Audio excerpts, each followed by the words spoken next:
көңіл күй қалай кешелі бері біз сізбен бірге тойлап жүрміз, қазанның қасында біз жүрміз, үйіңізде билеп біз тағы да жүрміз. Өзіңіз қалайсыз? Аллаға шүкір, бәрі жақсы, көңіл күй тамаша, әлі бір жарты сағаттай уақыт бар шығар. Әрине толқу бар, қимастық бар, әрине қызым болғаннан кейін. Басқа қалада көп жүрсе де, дегенмен оның үлкен өмірге қадам басатын білгенде басқаша әсер етеді екен. Сізбен өткенде жолығып қалған кезде тойда мен сізден сұрадым ғой, енді қандай сезімдесіз, сіз әлі құдалармен танысқан жоқпын деп айтқан едіңіз. Біраз уақыт өте келе Инстаграмға салдыңыз, бүгін танысайын деп жатырмын деп. Иә, қалай өтті таныстық? Сосын тағы бір сторисіңізді көріп қалдым. Енді қадағалап жүрмін ғой, енді не істеп жүр екен той барысы деп. Мені қалай атасам екен деп сондай ойланып жүр дейсіз. Сіз деп айтайын ба, Алтынай ханым деп айтайын ба, құдағи деп айтайын ба, қандай келісімге келдіңіздер? Алтынай тәте деп қояды. Айтамын, жібек Алтынай тәте демеш, біріншіден. Екіншіден, сіз деп айтқың келсе, алтында атада, сіз деп айта бер деймін ғой. Адам жас келген сайын сені біреу тәте, апа десе біртүрлі естіледі, көңіліңде қартайғың келмей деген сияқты. Бұл жердегі сұрақ, құдаларыңыз кімдер, қай жақпен құда болып жатсыздар? Демек, өзіңізден кіші болып тұр ғой, сіз деп сөйлеп тұрса. Құдалар негізі Қордайдан, жаныстар, менің руымнан. Алла қаласа құда болып жатсақ та, кеше айтып жатырмыз ғой, дулаттар менің төркінім деп қоям ғой. Иә, солай қордайлықтар, жеке кәсіпкерлер, басқа не, енді ары қарай біле жатармыз, оны тәпіштеп, мен анандай аналардың қатарынан емеспін, анау не жұмыс жасайды, қандай істейді, табысы қандай, мен сұрамаймын. Ең бастысы қызымның таңдауы бақытты болса болды. Бірінші кезекте құдаларымыз Алматыдан келе жатқаннан кейін әпкенің, жаңағы Әлшарағаның қалауы, біріншіден есік төр көрсін, құдаларға жеке дастархан жайылды, үйге келіп босағамызға аттап, жаңағы есік төрімізді көргеннен кейін сырға салуда 100-ге жуық адам болды. Ол 100-ге жуық адамға дастархан жайылды, яғни екінші дастархан. Одан кейін құдалығы, яғни алыс беріс, сол жерде тағы да үшінші дастархан жайылды. Енді өте удобно болды бізге, бәрімізге. Поварлар келді үйге, біз енді келін болып қызмет былай жүгіріп жүрсек те, бірақ андай қиналып, мұрнымыздан қанымыз ағып, ұйқымыз қанбай деген болған жоқ. Өйткені Алтынай әпке барлық мүмкіндікті бізге жасап қойды. Барлығын жаңағы жалдап, ойымыздан өте күшті, прям андай жеңіл өтті, барлығы дайын болды. Дастархан, мысалы, үйден сырға салуға бардық, сырға салуда дастарханымыз жайылып тұрды, жаңағы өнер көрсететін адамдардың барлығы дайын тұрды. Одан кейін құдалық басқа залға өттік, сол жерде жаңағы алыс беріс өтіп, оның барлығын Инстаграмда көрген шығарсыздар, бәрін салып отырдық қой. Енді оның барлығын салып жатқан мен, если что, Алтынай әпкеге былай айттым, сала берсем рұқсат па дегенде, өзің көре берші деді. Так негізінде барлығын салып жатқан мобилоктар түсіріп жатыр. Мен енді егерде бір басқаша бірдеңке болып қалса, айып етпеңіздер. Жоқ, барлығы әдемі өтті. Негізінде менің уайымдағаным, барлығын бір күнде ұйымдастыру қиын емес па? Енді көмекшілеріңіз болса да, арнайы мамандардың көмегіне жүгінген болсаңыздар да, таңертең үйде, одан кейін мейрамханада, одан кейін тағы күту, басқа да салттар бар. Мүлдем қиын болған жоқ. Сырға салудың алдын бір күн бұрын, түнгі сағат 3-те мен сторис салған болатын. Мен тек қана қаз қайнатып жатырмын. Сол қазыны күтіп отырмын. Атак үйде құдалық немесе ертең қонақ келетін үйге ұқсап тұрған жоқ. Өйткені барлығы дайын болды. Одан кейін де дайын болды. Вообще мен негізіне білмеймін, қанша жерде қызметте жүр қой, келін қызметте. Мынадай жеңілдікті көрмедім. Өйткені мен ойлаймын, бұл ниетке байланысты, жоқ, ниеттеп біреудің денесіне тиіспей қояйын. Бұл Айнара қыз, жаңағы қайынсіңілімнің өзінің, қалай айтсам болады, сіздер әдем айтып беріңіздер. Қандай везучая дейді ғой, андай жолы болғыш, сонда бәрі налегке болып жатыр негізінде ше. Өйткені арадам айтады ғой, бір адам жолы ауыр болады, бір адамдікі там не болады деп, кейде болмай қалады. Менің өзімде ұзатуымда мысалға бірдеңкелер келмей қалып, сондай қырсықтықтар болған. Ал бұл жерде барлығы Аллаға шүкір, тіл көзім тасқа, барлығы жақсы өтуде. Енді ең бастысы барлығы өтеді, кетеді. Тойдың болғанынан болар қызық дейді ғой. Ең бастысы 2 жас бақытты болсын. Біз тек қана соған дұға жасап, соған ниеттеміз. Ал қонақ деген ол бола береді.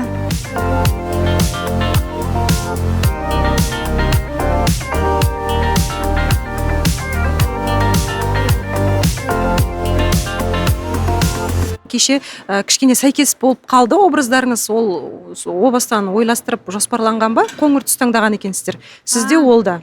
Негізінде ол жерде есік төр көрсеттік қой, есік төр көрсеткенге біз арнайы дайындалған жоқпыз. Мен өзімнің үйімде киіп жүрген киімім, негізінде ол жерде қонақ күтеміз.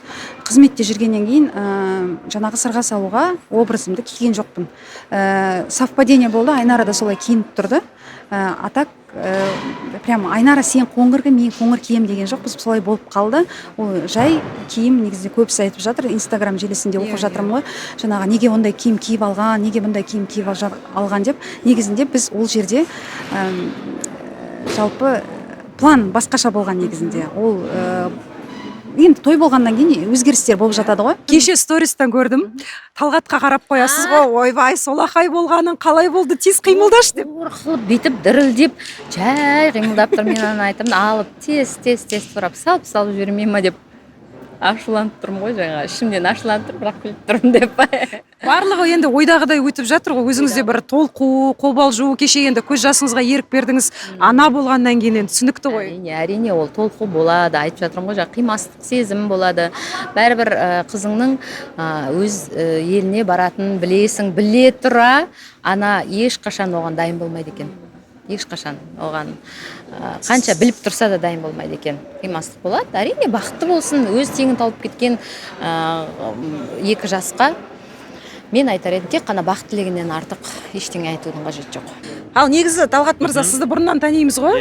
Бірақ кешегі стористан байқағаным, құдалыққа сізді шақыру керек екен. Соны түсіндім мен. Қызметте жүрсіз. Кеше енді жақсы қызметте болды, құдалық болды. Арасында ет турадық. Енді етті нормально турап атқан, білмеймін, әпкелерім әйтеуір бол тез деп қаяққа қысып атқандарын. Просто өздері шыдамсыз да. Мен нормально турағам негізі. Солақай екеніңізді кеше стористен ғана білдім. Мен солақаймын. Негізі әлемдегі ұлы адамдардың көбісі солақай ғой негізі.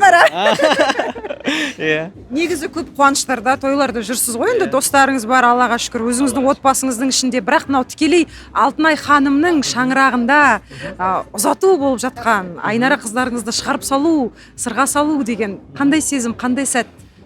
Енді әрине Айнара былай алғанда өзім қолымда өсті, кезінде қарадық, арқаладық, жаңағы сүтім бердік деген сияқты. Алтынай гастрольдерге кетіп қалған кезде аяулым екеуіне қарайтын көбінесе.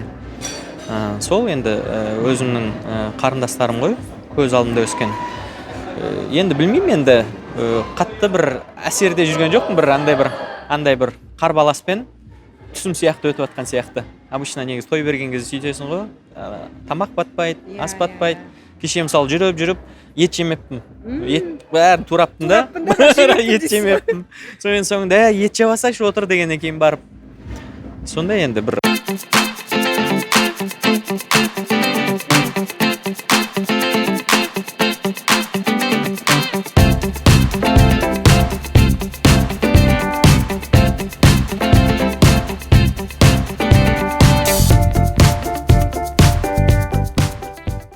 Қызым Шабыт өнер академиясының операторлық факультетін бітірді.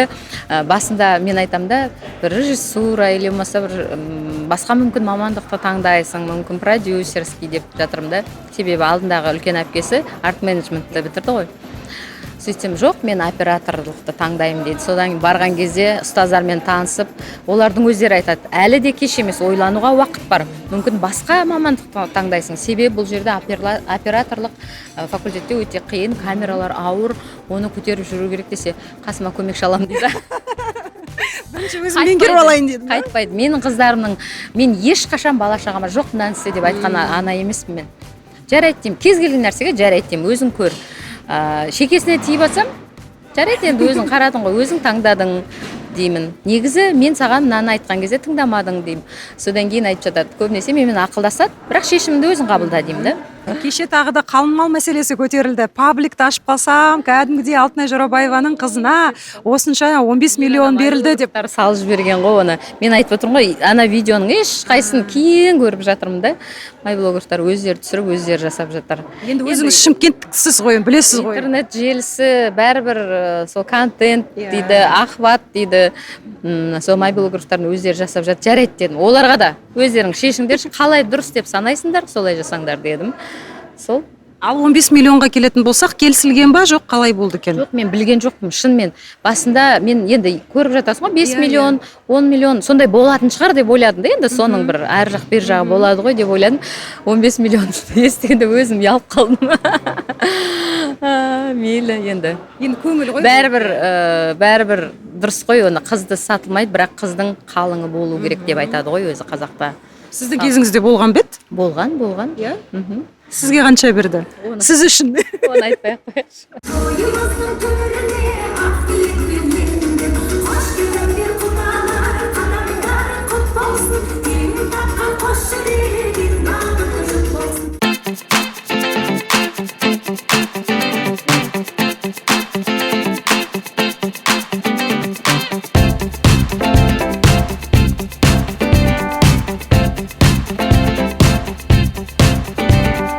Бүгінгі енді қуанышыңызбен шын жүректен құттықтаймын. Образыңыз ерекше, қанша күннен бері тамашалап жатырмыз. Қандай сезімдесіз? Пока қобалжу жоқ. Мен кешеден бері особо ештеңе сезінген жоқпын. Может, не знаю, түс сияқты деп ойлап тұрмын. Сізге ұсыныс жасалған кезде бірінші көрген жандардың бірі болдым мен деп айтсам болады. Өйткені сіз өзіңіздің парақшаңызға салдыңыз. Мен өзіме салдым сізді құттықтап. Негізі тосын сый болды ма, жоқ әлде өзіңіздің енді қазір жан-жарыңызбен осы күнді асыға күттіңіздер ма, жоспарладыңыздар ма, жалпы қанша уақыттан бері таныссыздар? Біз уже жақында 2 жыл болады. Біз между собой өзіміз обговаривать етіп, ақылдасып, решили, мен айттым, вот, может, уже үйленейік деп, то есть тұрмысқа шығайын. Себебі оның 2 әпкесі уже тұрмысқа шыққанда, біз танысатын кезде екеуі тұрмысқа шығып жатқан. Сол мен де қызығып кеттім соған, мен соған айтып жүретін, а мы когда деп сөйтіп сұрайтын. Вот. Қай жерде қалай жасалу керектігін кейбір қыздар айтады, осындай мейрамханаға барайықшы, маған осындай гүл сыйлашы деген сияқты. Енді естелік қой, фото, видео, сіздің тарапыңыздан ондай нәрсе болды ма? Білдіңіз ба жалпы сол күні жасайтынын? Мен негізі сюрприз вообще жақсы көрмеймін. Даже девичниктің өзін мен сіңіліме айттым, вот, осылай жасайсың, осы жерде жасайсың, осындай цвет деп түсіндірдім. И оған да түсіндірдім, осы жерде осындай кольцо заранее сама выбрала, заказали. Потому что ол маған басқа берсе, мен ұнамай, мен уже жылап, истерить начала. Мен өзім сондай адаммын да, вообще сюрприз жақсы көрмеймін. Вот солай бәрін түсіндірдім осы кафеде. Мен сені осы жақта подругалармен күтіп отырамын, сен келесің, олар түсіреді деп сөйтіп дайындалғанбыз. Ал негізі сіздер қалай, қашан таныстыңыздар, жоқ әлде біреу таныстырды ма? Просто бір ортақ танысымыз таныстырды мен Алматыға барғанда. Сол Новаттан шығып келе жатқанда встретились. Вот. Бірінші взглядтан уже поняли, что мы друг другу нравимся. Негізі ол кісі қай саладан? Менің білуімше сіз операторлықты оқығансыз, иә? Жаңа мамаңыздан сұрасам айтады, мен күткен жоқ едім, осындай мамандықты таңдады деп. Ал сіздің жолдасыңыз? Ол юридический. Вот, юридический колледжін бітірді, қазір универде. Жаңа айттыңыз ғой, 2 әпкесі бар дедіңіз, ол үйдің кенжесі ма? Вот, одан кейін інісі бар. Вот, а так оларда 5 бала, 2 әпкесі, ол и інісі қарындас. Ал ата-анамен тұру деген теманы қозғадыңыздар ма? Ақылдасқан шығарсыздар енді? Я басында айтты, жарты жыл тұрып, потом бара беріңдер, куда хотите деді. Вот. Сіз Алматыға барасыз ғой? Алматыға, ертең уже улетаем. Все. Басында ол Қордай жақтан болғандықтан, бүкіл туысқандар Қордай болғандықтан, тойға дейін Қордайда боламыз біз.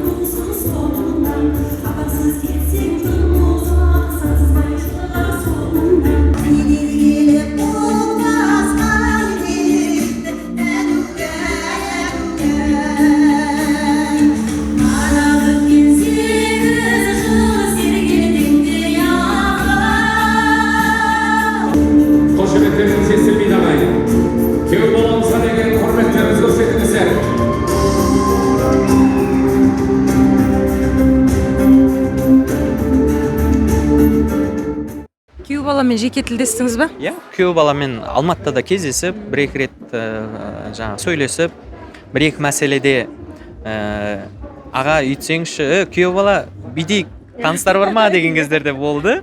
Иә. Күйеу бала өте жақсы, қарапайым, кішіпейіл, ашық. Әйтеуір аға, әпке деп аяулым екеумізге солай звондап, хабарласып, өзінің қалай айтсам болады. Сондай ашық. өте ұнады бізге. Қазір жастарға ештеме артық айта алмайсың ғой. Енді кейбір кездерде бұлар жаңағы бастапқыда бір-екі стористарынан мені жаңағы мен көрмейтіндей қылып неғып тастап жүрді. Мен кейбір кезде ұрсам ғой, жабық киініңдер, бір жерлерде ашық-шашық жүрмеңдер, оқышқылық жасап қоймаңдар деп. Сонымен кейін әйтеуір Айнара қарындасым әйтеуір жиен қарындасым ғой, жабық киінеді, иманды, намазы бар. Әйтеуір намаз болғаннан кейін көп нәрсеге алаңдай бермейсің, өйткені исламмен тәрбиеленген ұрпақ әрқашанда инабатты, ибалы, солай ғой. Сол енді. Көбісі түсінбей жатыр, кешегі стористен негізі Алтынай ханым ұл қыздарын көп сала бермейді ғой. Қашан орамалға келді, қалай ғана, үйінде ешкім жоқ еді ғой деп, енді сіздің жан-жарыңыз ғана болмаса, былай көзге түсіп жүрген, орамалда жүрген қыз-келіншектер жоқ дегені ғой енді отбасында. Бастапқыда орамалға келем деген кезде Алтынай сразу маған жазды негізі. Алген ана қарындасың орамалға келем деп жатыр, сен не дейсің деп. Мен айттым енді өзі жаңағы өз шын ниетімен келіп жатса ұстама дедім. Просто біреулерге қызығып келуі мүмкін, біреулер жаңағы тренд деп келуі мүмкін деген сияқты. Бірақ енді өз шын ниетімен бір жігіті үшін болмаса бір бар жатқан семьясы үшін орамалға келмесін. Егер де өзі саналы түрде орамалға келіп жатса ұстама дедім. Сөйтсем Алтынай әйтеуір сөйлескен, түсіндіріп айтқан, сөйтсе жаңағы өзім саналы түрде, өзім Алла разылығы үшін орамал кием деп келіпті. Енді біз оған қуандық. Енді баяғы кісілер баяғының кісілері неге орамалды былай тартады, неге артына тартпайды, келін құсап деген сияқты айтады енді. Сол кездерде мен өзім жауабым бар, әркім өзінің әйеліне қарасын деген сияқты қылып. Көбінесе басында аяулымға барлығы айтты ғой. Келініміз орамалды сөйтіп тартсын деп. Айтам енді менің жекеменшік әйелім. Өзім жауап беремін десеңші. Өзім жауаптымын.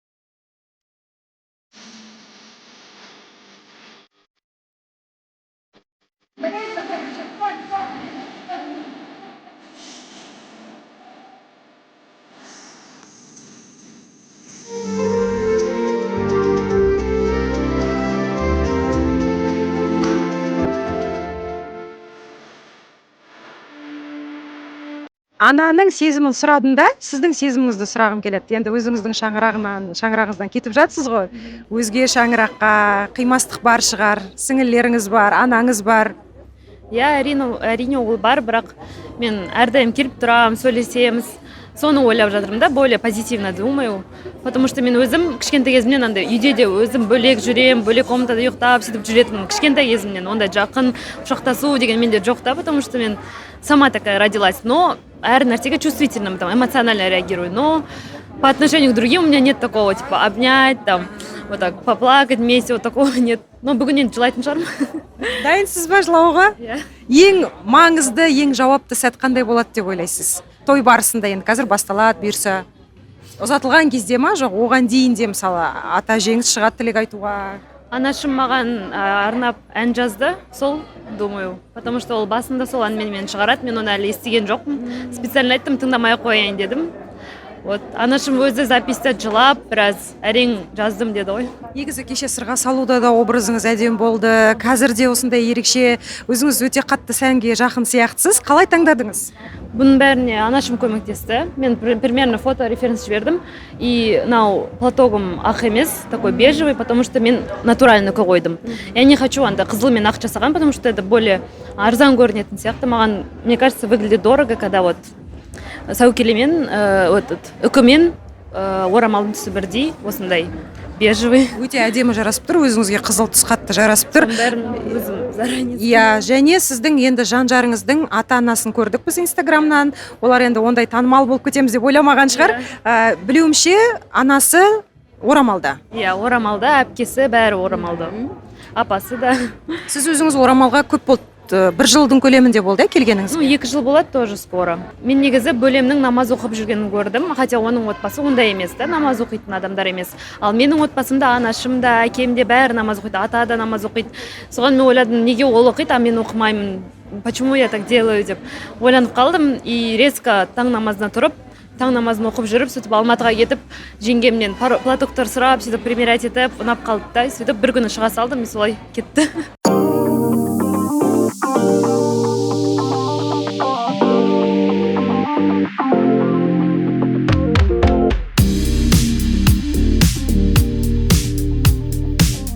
Енді біз барлығымыз қатарласпыз, барлығымыз осы өнерді бірге бастадық.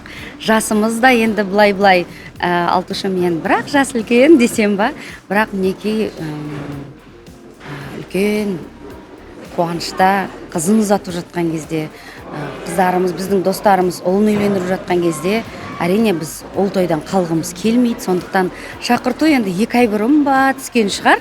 2 ай бұрын ба, 1,5 ай бұрын ба, қалай түсті, біз сол сәтте мен қыздарыма айттым, көмекшім, барлығымыз бірге келіп отырмыз. Мен қазір Айнараны қарап жатырмын, бақытты ғой.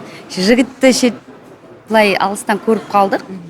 Жігіт өте бойшаң, сондай бір серьезный жігіт екен. Маған өте қатты ұнады, жүзі де жылы екен. Енді құдалар да ұнап жатыр, енді қазір әлеуметтік желі бар ғой, барлығын көріп аласың. Ең бастысы бақытты болсын. Біздің қызымыз бақытты болсын, бағы ашылсын. Барған жерін бақытты етіп, өзі де бақытты болсын. Сол барған жерінің ұрпағын көбейтсін. Тек қана жақсылықтар тілегім келеді. Алтуш, енді біріншіден енді өзімізге де бір сондай ыстық, өзімнің қызым ұзатылып жатқандай. Өткен жаңа бастадым ғой әңгіменің басында. Біз барлығымыз бірге өстік. Бірге жас болдық. Тіпті өнерге де, өмірге деген армандардың барлығы бірдей болды деп айтсам да болады. Өйткені ол кезде барлығымыз бойдақпыз. Жас қанат Азияда осының кезінен танимыз бір-бірімізді. Сондықтан мен өте қуаныштымын. Бүгін осындай әдемі күнде мен Алматыдан арнайы осы тойға келіп, әдемі тойға. Өте әдемі болып тұр. Біздің қыз да әдемі, киімі де әдемі. Енді керемет той өтеді. Ең бастысы бақытты болсын.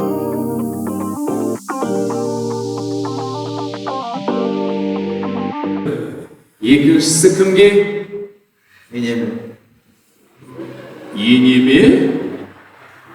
Ойба. Алтынай ханым, естіп жатсыз ба? Енеме дейді. Уайымдамаңыз. Бұл басы ғой, уайымдамаңыз. Уақыт өте, өзіңіз мамалатып аласыз. Пока енеме деп тұр, пойдет. Дұрыс қой енді, енесі емес. Ене демегенде кім дейді енді? Құтты болсын енен. Бере ғой, қол соғайық. Жолдарың ашық болсын, ниеттерің қабыл болсын. Әр уақытта сол ата-енеңнің қадіріне жетіп, абыройлы келін болып, жүріңді қалай ойнамайын. Не дейді, барлық өсіп отқандарға да осындай жақсы болсын, табыс тілеймін, бақыт тілеймін бәріңізге. Менің болашағымның жақсылығындай жақсылық көре беріңіздер бәріңіз. Әр шаңырақта бақыт береке болсын. Амин.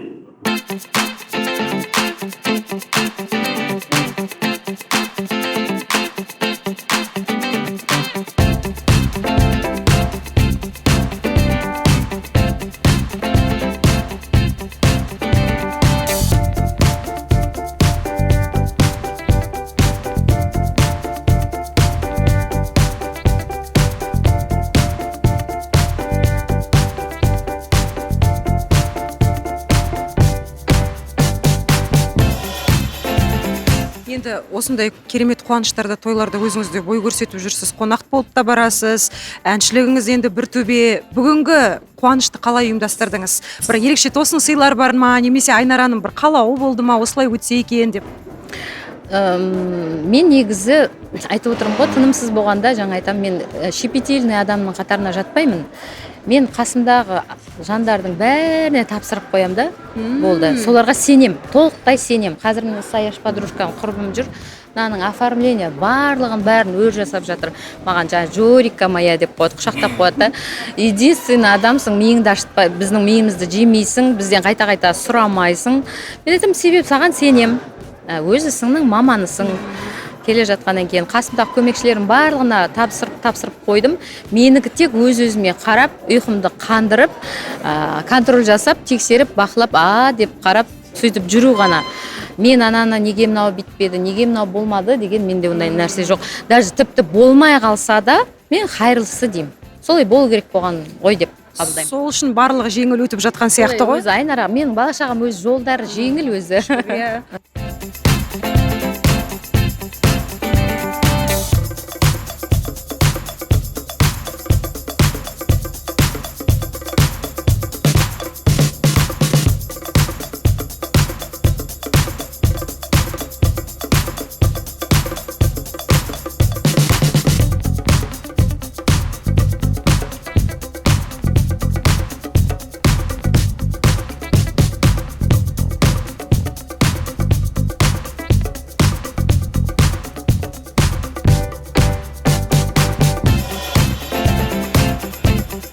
Сәбит мырза бүгінгі тойда бой көрсете ме? Енді шаңырағыңызда белгілі, енді тұрмыстағы жансыз, жолдасыңыз бар десе де енді Айнараның әкесі ғой. Жоқ, бой көрсетпейді, себебі ол енді біраз басында қыздар барып жүрді, үйіне барды, жағдайын сұрап тұрды. Енді өзі сұрамағаса, біз оған енді қайта барудың қажет жоқ деп ойлаймын. Жағдай сұрамағаннан кейін не істейміз? Оның үстіне мен жолдасымен тұрмыс құрып кеткеннен кейін тіпті әкелік махаббатты бергені соншалықты қыздардың өзі 1 жылға жетпей сізді папа деп айтсақ бола ма деп жылатқан бізді. Себебі біз шыны керек енді жамандап тұрған жоқпын, шынымен әке мейірімін сізден көріп отырмыз деді. Содан кейін мен енді өздері шешеді ғой, мынаны істе, мынаны бүйтпе деп. Мен бала-шағама жаңа былай істе, былай жүр, былай тұр деп айтпайтын адаммын да өзі. Сол себепті ол енді өзі іздемесе, өзі көмектеспесе, жағдайын сұрамаса, біз оған жалына бермейміз. Екіншіден, Құдайға шүкір, жолдасым, мен басында да айтам ғой, осындай әңгімелер болады, көп әңгіме болады, бала-шағасымен алыпты, үйленбеген жігіт үйленіпті, сондайларды естігенде сен қандай сезімде боласың деп сұрақтар қоям ғой, сөйтсем айтады да, ол біреудің ойымен мен өмір сүруім керек емес қой дейді. Мен сені ұнаттым, жақсы көрдім, алдым. Мен жақсы көргенде де тіпті мен сені шын жақсы көріп тұрмын, сенің балаңды да жақсы көріп, сенің әке шешеңді жақсы көре аламын, мен бауырларың жақсы көремін. Бұл сөзді не үшін айтып жатырмын? Алдында енді сондай әңгіме болды да, бір танысы. Мен бұрын жүрген қызым мен айырылысқаннан кейін ол басқа күйеуге шығып, мен қайтадан табысайын деп жатырмын. Бірақ оның бір жұбайынан баласы бар, не істесем екен деп сұрақ қойғанда, Әлішер былай жауап берген. Сен оны қызды жақсы көресің ба деген, әрине жақсы көрем дейді. Сен оның қызын жақсы көресің ба деген ғой. Сол кезде ойланып қалғанда ана жігіт сөйтіп білмеймін дегенде, сен ана қызды да жақсы көретін, жақсы көрмейтін білмейсің дейді. Неге мен оны жақсы көрем десе, жоқ, сен оны жақсы көрсең, сен оның қызын да, итін де, күшігін де, туған туысын да бәрін жақсы көруің керек. Сонда ол шын махаббат деген сол деп айтқанда, сол себепті ол Әлішер айтады да маған, сен мен біреудің мнениесімен өмір сүрмеймін, мен өзімнің қалауым болады, маған қалай ұнайды, мен солай өмір сүремін, маған ешкімнің ойы да маңызды емес деп біздің бала-шағамыздың бәрін қанатын астына алып, жаңағыдай айтады ғой, көп адам неше түрлі әңгіме айтады, ой, Алтынайдың танымалдылығына барған, немесе осының бірдеңесі, ол жүрген біреу деген сияқты айта берсін дейді да. Мен сөйтсем қасымдағы үйде жүрген көмекшілерім айтады ғой, біздің Әлішер ағамыз сөздің емес, істің адамы ғой дейді, істеп қояды да, жүре береді, ешкімге ештеңені дәлелдемейді дейді. Мысалға, бүгін тойда болмайды ол кісі, себебі оның жақында бауыр қайтыс болған еді ғой. Олар 1 жыл бойы аза тұтады. Содан кейін Айнараға жаңағы ұсыныс жасалған кезде ертеңіне жаңа бауыр қайтыс болды. Содан маған ақшаны алып келіп тұр, тез салтанат сарайына аласыңдар ма, қай жақта аласыңдар, Саяшпен келіс, барып авансты беріңдер де, тойды белгілеңдер, майға ма, үйінға ма. Әй, тоқтай тұр, әлі біз құдағамен танысқан жоқпыз, танысып алайық, шешім қабылдайық деген кезде сол айтты. Мен бірақ тойда болмаймын деді. Жаным, қожақаным Мен енді көріп тұрмын. Кімге ұқсайды деп айтайын, папасына ма, мамасына? Папасына Қазір ұқсайды. мен мынаны түсіріп алайын, жаным. Телефонымды берейін ба саған? Ма. Яғни сіз Әлішер мырза келмейтінін біліп тұрып, бірден соны ойлап тұр ғой алдын ала. Соны айтады да, мен бола алмаймын. Біз бір жылға дейін сондай аза тұтамыз. Бірақ та дастарханның бәрін ешқандай уайымдама, барлық тойды өзім жасап берем, еш уайымдама деді. Ақша жағынан қысылма, бәрін жаса, қонағыңды шақыр, тойыңды жаса, кетем деп тұрған қызды ұстамау керек деп айтады ғой деп ол да біліп тұрды. Қызды ұстамайды дейді, сол үшін қызды жіберейік, мүмкін майға қоясың, мүмкін июньге десе, мен жоқ қоя тұр, кішкене бір августке барсын деп. Сол кезде айтты, мен тойда болмаймын, бірақ та құдалықта есік ашып құдалар үйге келсін деді. Рестораннан қайтпасын, ұят болады деді. Менің шаңырағымнан дәм ауыз тию керек. Мен үйде қонағымды күтіп аламын. Одан кейін ары қарай сырға салу, анау мынауды өздерің өткізе бересіңдер. Бірақ тойда анау мынау әкеліп тасып дегендер жүре берем ғой дейді да, ана жақта жүр ол. Бірдеңелерді алып келеді, мынаның бәрін істеп жүр. Но бірақ тойда бүйтіп тойлап тұра алмаймын мен. Оны менің туысқандарым түсінбейді деді. Негізі ол кісі қай жақтан еді? Солтүстіктен олар. Енді 6 ай өтеді ол кезде, мүмкін көресің деп бір жақында ғана бір айтып қалдым енді. Ода тұрған ештеңе жоқ қой дегенде Алтынай деді. Үлкен ата әже болса түсінем деді. Той деп. Тіпті менен бір жас үлкен ағам болса да оны ойланатын едім дейді. Бұл жерде менің інім дейді. Ауырмай, сырқамай, ойламаған жерден көлік апатынан кеткенде қазасы маған өте ауыр, мені түсінші деген кезде өзім ұялып қалдым да, сөйтіп сұрағаным үшін бұл тақырыпқа оралмаймын дедім. Айтты, еш ойымдамасайшы, тойыңды жасай бер, қонағыңды шақыр, бәрін жаса, Алла қаласа, әлі қыздар бар, әлі менің неме дейді, оның үнем айтатын бар, у нас все впереди, сенің жоспарым көп менің дейді, пенсияға дайындалып жатырмын, дейді, болды, сен ештеңе уайымдамай, сенің көңіл күйің күшті болып, әдем болып жүре берші, болды деді. Ары қарай ештеңе ойлама, бәрін өзім жасаймын сен үшін деді. Алла денсаулық берсе, екеуміз жақсылап пенсияға дайындалып жатырмын, пенсия жинап жатырмын деп қойды, бопты деймін ғой. Сонда ер азаматтың бар болғанына шүкір деймін да. Соны айтады да, мысалы біздің әке-шешелеріміз де кейде біздің көңілімізге қарап, кішкене бәрі бірдеңе беріп, солардың жағдайын жасап тұрамыз ғой дейді да, мысалға. Мен ондай болғым келмейді дейді, мен ондай ата-ана болғым келмейді. Алла қаласа, мен өзім дайындалуым керек екеумізге дейді.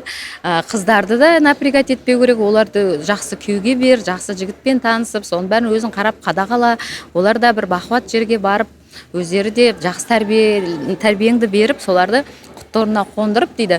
Біз екеуміз өзіміз дейді, қай жерде тұрғымыз келеді. Мен соған дайындалып жатырмын, сен о жағын ойымдама деп қояды. Енді әке-шеңіздің көңіл күйі? Әке-шешем көңіл күйі өте тамаша. Мен енді мамам кішкене ауырыңқырап қалады. Әкем ғой біздің жаңағы бақуат, 77-ге келді екеуі де. Бүгін көресіздер ғой тойда. Айнараны айтып жатыр. Алдында үлкен қыз Пекинға оқуға түскен кезде университетті бітіріп болып түсті ғой. Сонда Айнара, сен де университетті бітірген екен, может тағы басқа жаққа кетесің бе десе, жоқ, мен күйеуге шығамын деп айтқан ғой. Сөйтсе, біздің Айнараның есебі мықты деп қойды. Дұрыс деп қояды, папам айтады. Бәрі уақытымен шешілу керек деп қояды.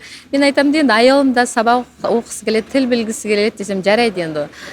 Болатын баланың бетін қақпа белін бу дейді ғой дейді да, әкем айтады да.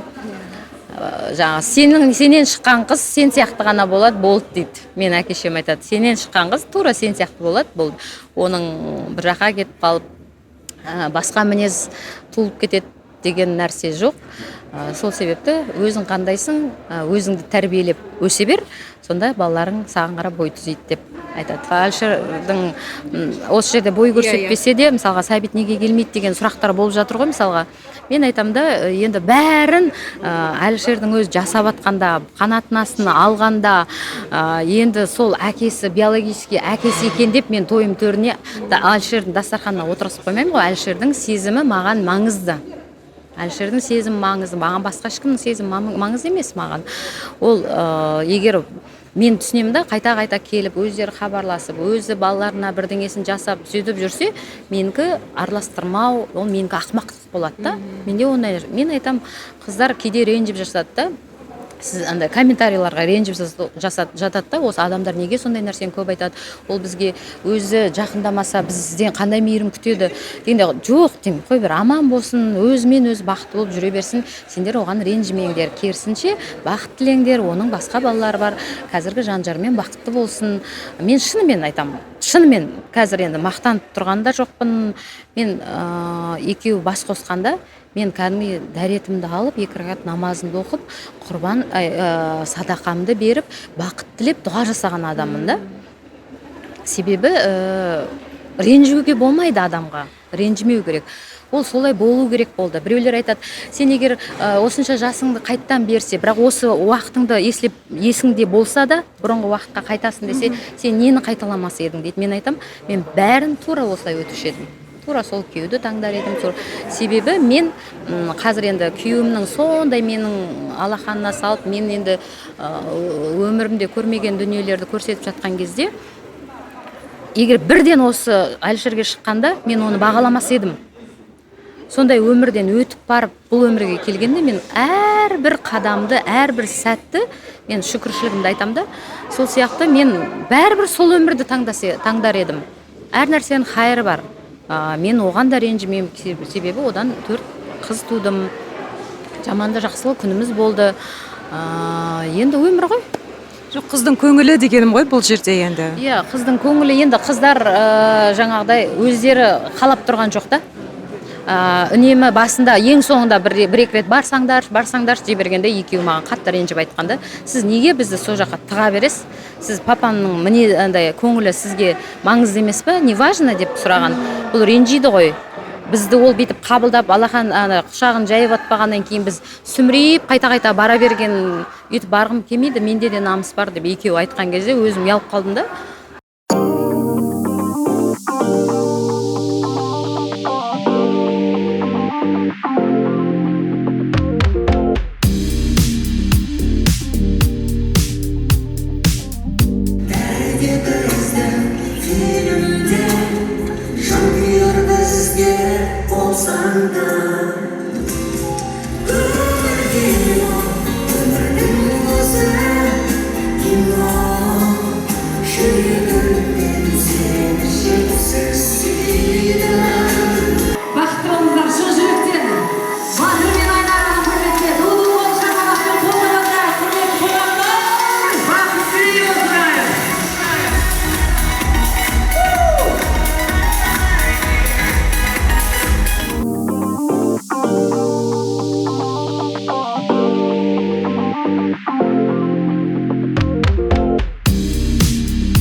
Жылдан бастап сондай бір керемет қуаныштарға толы жылдар болып жатыр. Әріптестеріңіз қыз ұзатып, келін түсіріп жатыр деген сияқты ғой. Енді бүгінде тағы да Алтынай ханымның Бір-бірімізге жұғысты болып жатыр. Тойына келіп қалдыңыздар, қалайсыздар?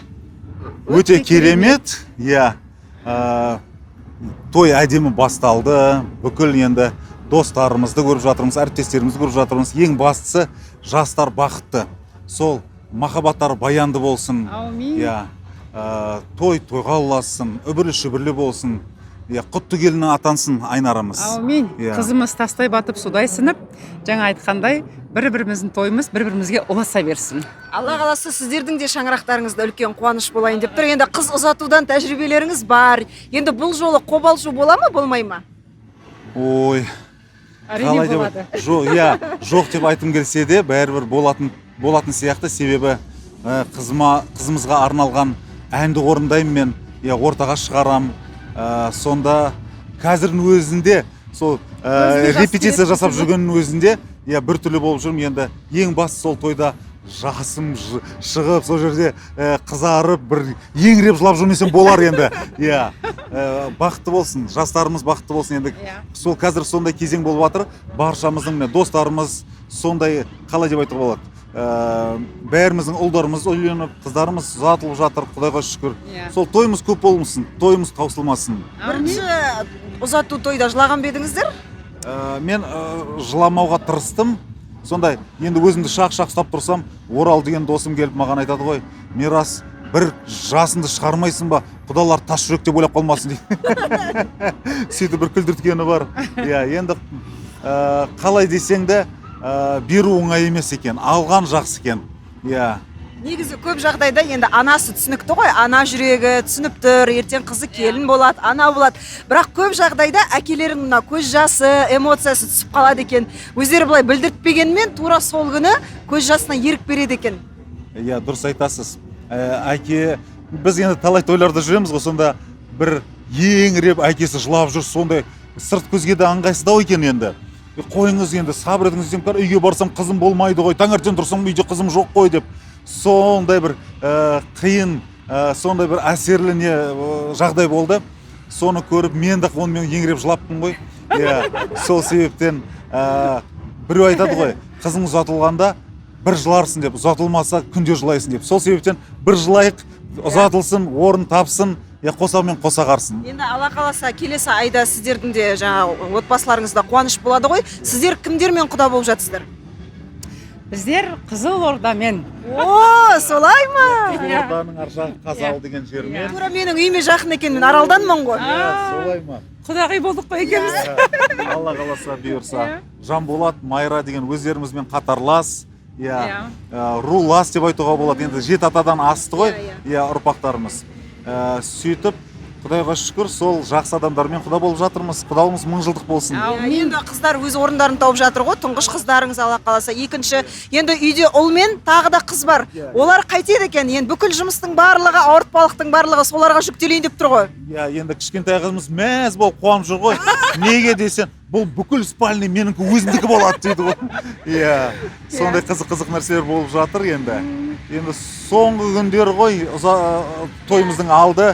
Сол себептен бір түрлі болып жүрміз баршамызда.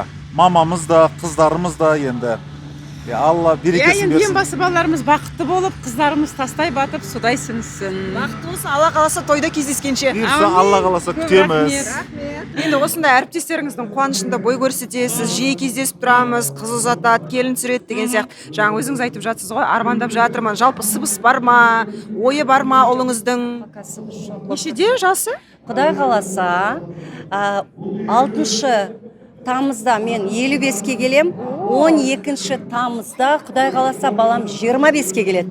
Ай-хай, 25. Қазір қайда ол? Қазір бала шетелде. Өзінің бір сүйіктісі жүріп жүрген қызы жоқ па, айтпай ма ол туралы? Білесіз ба, мен балам анандай танымал болғысы келмейтін, сізге айтып едім ғой. Кішкене жабық, оның мамандығы да сондай енді IT сферасы. Сол үшін нақты хабар болмағаннан кейін айтпай жатыр ау. Бір күні тарс етіп тізе түсіруі мүмкін. Все деп, свершилось деп. Бірақ енді сіз сақадай сай дайын шығарсыз. Шүкір. Қалай өткізгіңіз келеді тойды? Біреу айтады да, мысалы, мен түсте өткізем дейді. Тек қана жақындарымның басын қосам дейді. Біреу айтады, дүркіретіп өткізем дейді. Сіздің жоспарыңыз? Менің жоспарым баламның жоспарымен сәйкес болады. Балам қалай айтады, солай болады. Жалпы ол туралы әңгіме болған беді, мен осылай жасағанды қалаймын деп. Енді ақыры камераны ұната бермейді ғой ұлыңыз. Енді білмеймін, шынын айтсам, айтады ғой андай піспей жатқан жаңағы бітпеген іс қой енді.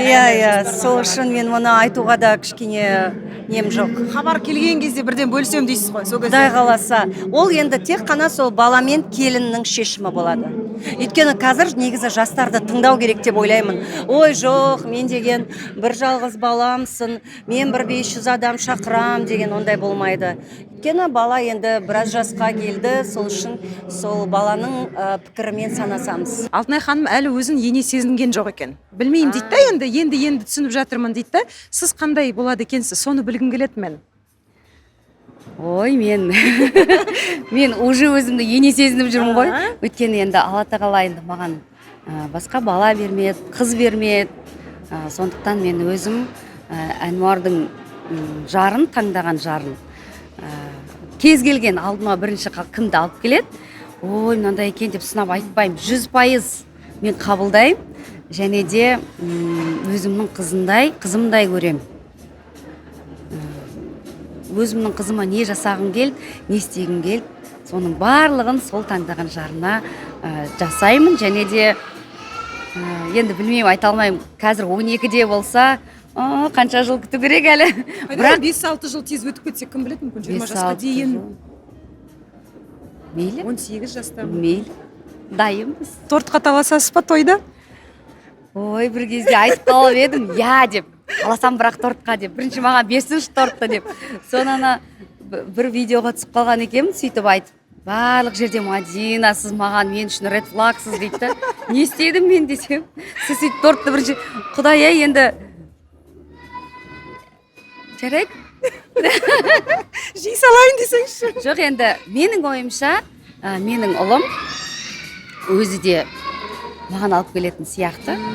Бірақ енді шынымен де былай ойлап қарадым да, Құдай сол тортқа таласып, шынымен де нем бар еді. Хорошо, что мен оны қазір түсіндім, а не той өтіп болғаннан кейін.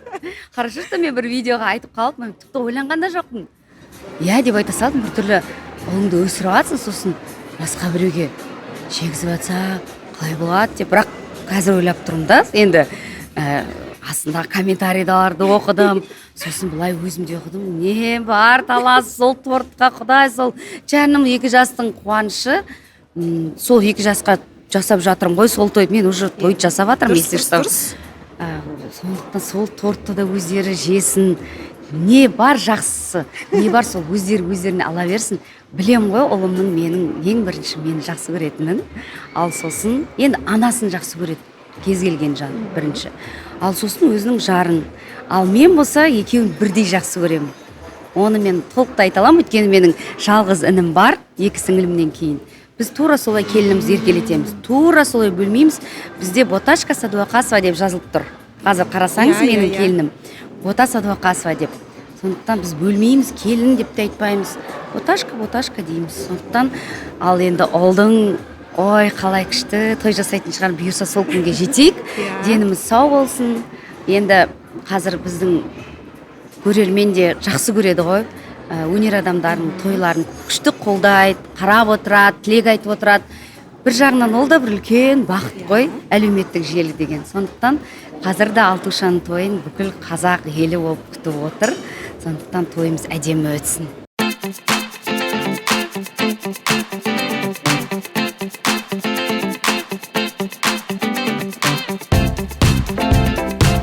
Негізі бұл 2-ші қыз ғой, аға?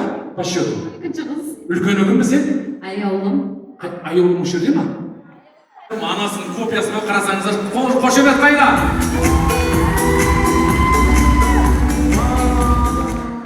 95-97 жылғы Алтынайды кім біледі?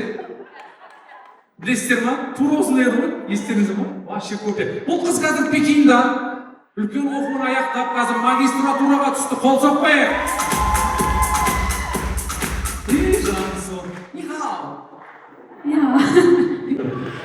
Сен қыз жаңағы өлең айтқан позорым шыққан қыз. Шыққан жоқ, ешқандай позорым вообще. Ойынымыз вообще. Симанұрдан кейін Көркем. Көркем қайда? Көркемге қол соғайық. Көркем. Құдай қойшам ғой бәрі. Бірінің артынан бірін өсіп келе жатыр міне. Көркемнен кейін Амина. Туф, кішкентай ғана. Амина. Қол соғайық.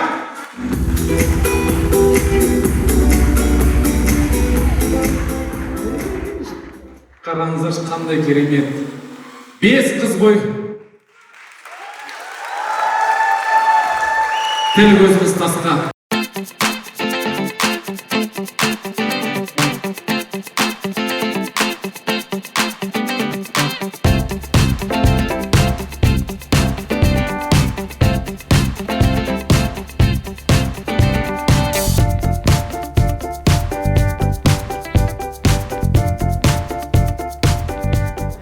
Шешесін көріп, қызын алып, босағасын көріп, төріне өтті. Сізді көріп, қалай біз анарадан, айнарадан бір сомнение болады. әшейін Батырхан мен Айнаны көп зависит етеді жақсылары болу.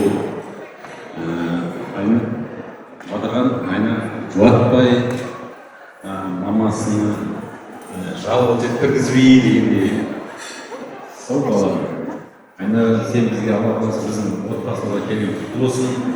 Өзінің бірінші күннен Айна сөзін ашып айтқанда біздің қыз болып кеттің ғой қыздармен, қайынәпкелеріңмен.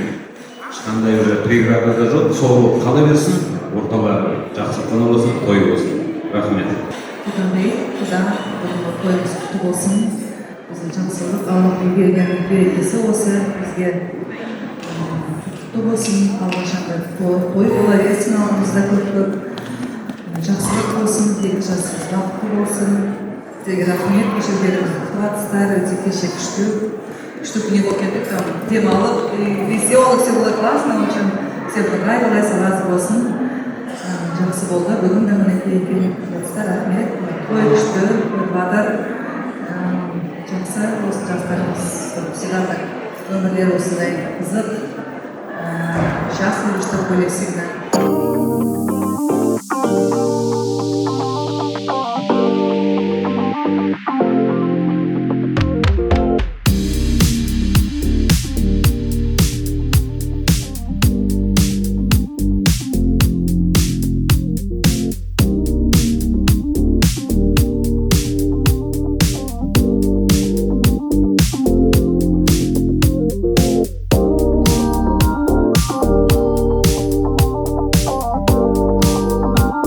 андай бір толқыныс үстінде жүрміз, бірақ енді өзімнің қызымды ойлап қоям. Енді кейін қалай болады екен, қызым берген кезде жылап қалар ма екенмін деп енді. Соны сұрайын деп жатыр едім, ана той болар алдында әке-шешесінен, бауырларынан сұрайды да, мысалы дайындалып жатады ғой үйде әулетте. Ертең қызымызды ұзатқан кезде жылайсың ба, аналар отырып алып, жоқ дейді да. Сөйтіп ұзатудың кадрларын көрсетеді де, енді өкіріп жыламаса да бәрібір сезімін білдіртіп қояды. Сіз бүгін қалай дайындығыңыз, жылайсыз ба, жыламайсыз ба? Білмеймін, айта алмаймын. Негізі сезімталсыз ба, эмоцияңызды көрсетесіз ба? Сезімталмын негізі, өйткені айтады ғой, бір батырдан келіп сұраған екен де, сіз жылайсыз ба деп. Сол кезде әрине жылаймын, өйткені менде де жүрек бар ғой деген екен да. Сол сияқты енді білмеймін, мен толқып тұрмын.